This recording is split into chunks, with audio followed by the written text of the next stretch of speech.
Alors, je remercie tout le monde.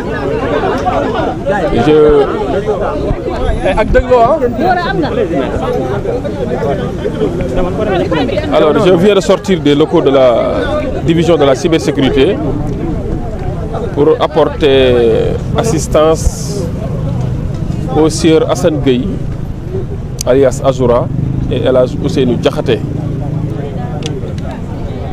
Ils font l'objet d'arrestation tout à l'heure ce matin pour des propos que les enquêteurs ont jugés contraires aux bonnes mœurs. Alors, je dois rappeler que jusqu'ici, ils bénéficient de la présomption d'innocence, que Azoura, notamment lui en ce qui le concerne, est gravement malade et on a eu à déposer son dossier médical. Comme on a eu à rappeler son passé pénal, ainsi que les persécutions qui lui ont valu que sa santé soit dégradée au point qu'il ne jouit pas de toutes ses facultés,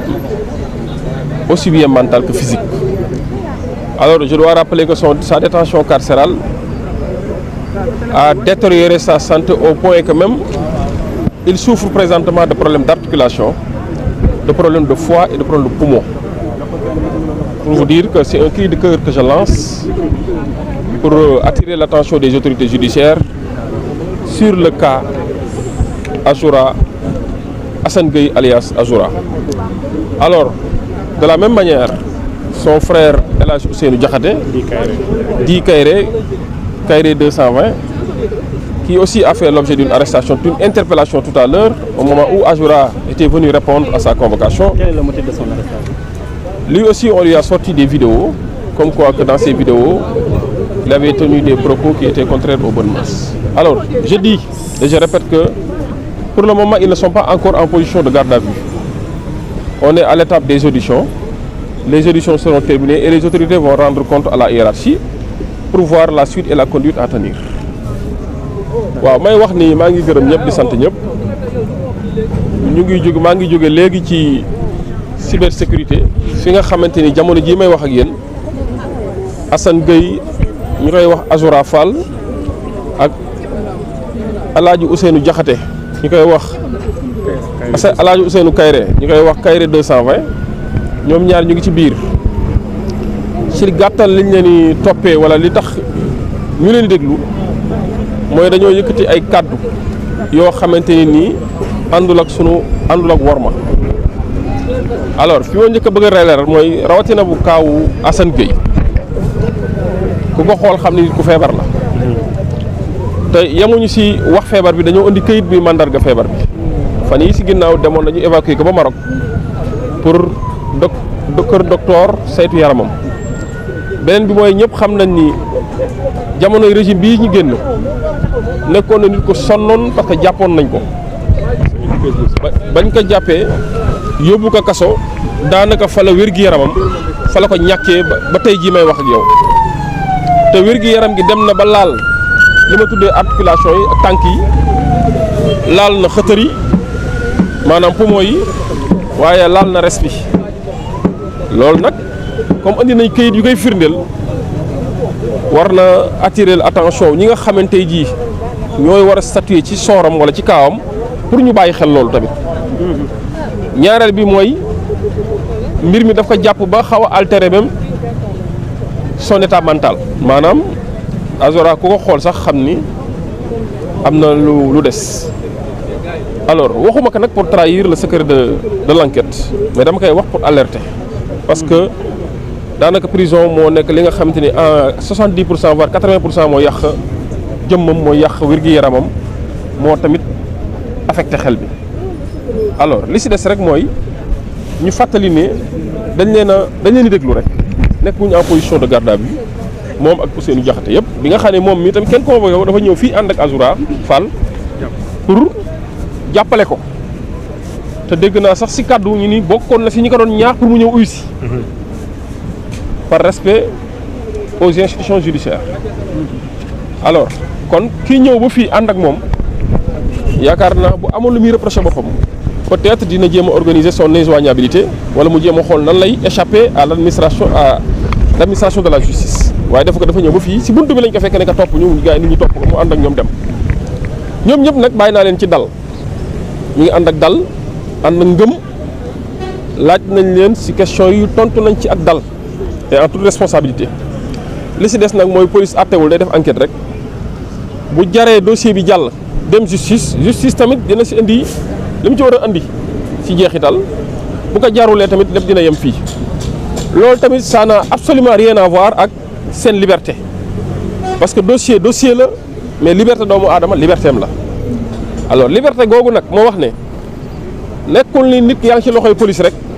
que ñàkk nga sa liberté déet parce que mën nañu leen auditionné bu ñu paree ñoom ñëpp ñu ànd ñibbi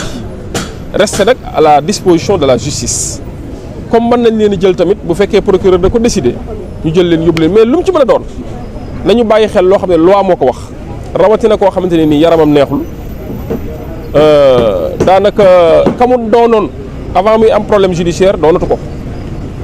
Azura ñëpp xam nañ ni ba mu génnee ci kaso bi genn wàllu nit la ba tey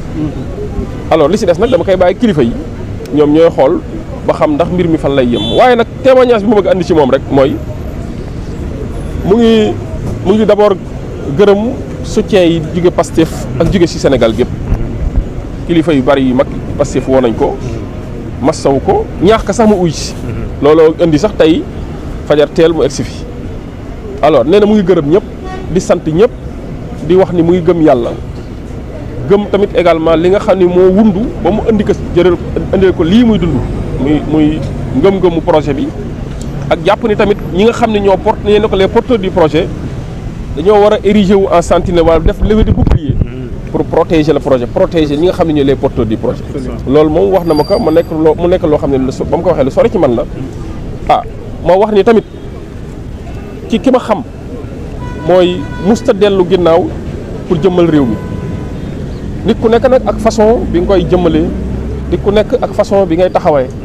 ñii mën nañ ko gisee nii ñii gisee ko neneen waaye lu am solo ba am solo rek mooy ba démocratie soxlaa taxaw na ba joxe liberté soxlaa taxaw na ba dignité Sénégal bañ ko bëgg a taylee tamit taxaw na loolu moo am solo ku si nekk nag ak ni nga koy défendre am na ñoo xam dañ koy défendre par seen xam-xam ñii nañu défendre ko par seen alal ñii dem défendre ko taxaw ci mbedd mi am na sax bu demee ba état du Sénégal ñu attaqué ko am na ñoo xam ne dañuy gën ay armes défendre ko loolu yëpp loo moo léegi nag ku si nekk nag ak façon bi ngay défendre la démocratie waaye mosula wéetal Sénégal ci bu Sénégal soxlaa waaw may fàttali nag wér-gi-yaramam di fàttali njabootam di fàttali am na ay wayjur loo ko mën a waxal ay waajuram ñu ngi dund te yaayam bi nga xamante ni dafa compter ci moom lu mu sonn yaay jee tax compter na ci moom bu baax a baax a baax a baax a baax pour mën a dund comme ni doom di dund di jàppale ay waajuram kooku moom tamit baax na ci ma fàttali ko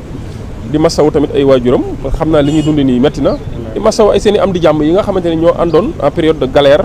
comme jamono ji tamit ñoo àndoon tamit ñoom ñëpp maa ngi leen di masawu di wax ni nag dañu wóolu justice voilà il faut qu'on fasse confiance à la justice. wóolu justice mu bëri ñu naan vidéo bu yàgg la. dem nañ sax ba ñu bëri di prévoir des plaintes contre ki nga xam ne moom moo génnee vidéo boobu noonu. waaw d'accord ndax loolu am na lu si yoon prévoir. waaw d'accord xam nga yoon dani mbir moom bu fekkee app biñ ko appal pour topp ko jeexul pour délit yi lu ci bëri 3 ans la maanaam nit ki bu defee bu ñu jàppee dafa def loo xam ne yoon da koy tere procureur am na ñetti at pour topp ko. bu fekkee contravention yi des fois yenn ñu 1 an la mais bu dee crime yi prescription bi 10 ans la alors li ñu seetlu rek mooy te mu wax ko waxuma li mu wax ci enquête bi mais lu ñëpp xam mooy nee nañ lu am 9 mois la déjà vidéo bi ñu génn am na 9 mois léegi man sama interrogation ak sama question mooy kan moo ko génn am na tur bu ma jox nee na ko tudd Moussa Diop la xaw ma ban Moussa bu Diop la nag. Maître Moussa Diop waaw moom moo ni ma xaw ma kan la xaw ma ndax Maître Moussa Diop la xaw ma parce que man personnellement gisuma mais nee nañ ko tudd Moussa Diop moo ko def comme yoon day tere nga tenir propos yi yoon day tere tamit ki distribuer propos yi kon kooku tamit war nañ ko woo engagé ay responsabilités am ci mbir mi bu fekkee moo ko distribuer parce que tenir une parole est une chose mais distribuer cette parole à l'endroit du public pour atteindre des cibles beaucoup plus élargies en est une autre alors kon distribution bi tamit de propos contraires aux bonnes mœurs yaakaar naa koo tamit war na ñëw ñu woo ko laaj kat dans yan condition la amee loolu ak lan moo tax mu génn ko ñetteel ba mooy nit ki boo ko toppee ne dafa saaga loolu toppee ko diffamation kaka topp tamit dafa war a ñëw ñu déglu ko ci porter plainte dafa war a ñëw ñu déglu ko wala bu ñu jàppee ni dafa am nit koo xam dafa jàpp ni moom lañu visé dafa war a ñu déglu ko xaw ma Samba la xaw ma Demba la waaye dama ni Sénégalais fii bu fa gis ñu saaga ko ci vidéo wala mu ñu tenir ay propos ay maanaam ay kaddu yoo xam dafa jàpp ni moom dafa porter atteinte à son image ou à son honneur ou à son honorabilité kooku day ñëw doxantu ba fii ñu tuddee cybersécurité ñoo porter plainte kon keneen warta am privilège yu toog foo xam ne c'est des milliers de kilomètres du Sénégal ñu taxaw ñu koy defal enquête di ko defal PV te mu war a ñëw parce que ñun nag dafa am koo xam ne moo ñu jàngal ne tous les Sénégalais sont de simples citoyens kon simple citoyen nag moo war a tax boo gisee ni da nga am ku la wax lu waxul nga ñëw porter plainte ñu déglu la voilà foofu rek laa mën a yem ci wax ji di leen gërëm di leen sant encore une fois di ñaanal Azoura ak El Hadj Ousseynou Kayre incha allah yàlla teggi leen natt bi nga xam ne moom la ñu dund nii. prévoir ngeen plainte bi def di génne vidéo boobu. waaw dama ne ñooñu ñu ngi je pense que c'est une question de bon sens de logique et de bon sens. On n'a pas besoin de plainte pour ça parce que am na yoo xam le procureur de la République peut s'autosaisir. léegi comme mbir mi am na nag dañ koy bàyyi ak cëggalu guyam moom mu xool lu muy def ak mbir mi waaye rek damay fàttali ne nga wax mbir la mais ñu jël say wax tasaare ko tamit beneen mbir la. maa ngi leen di gërëm.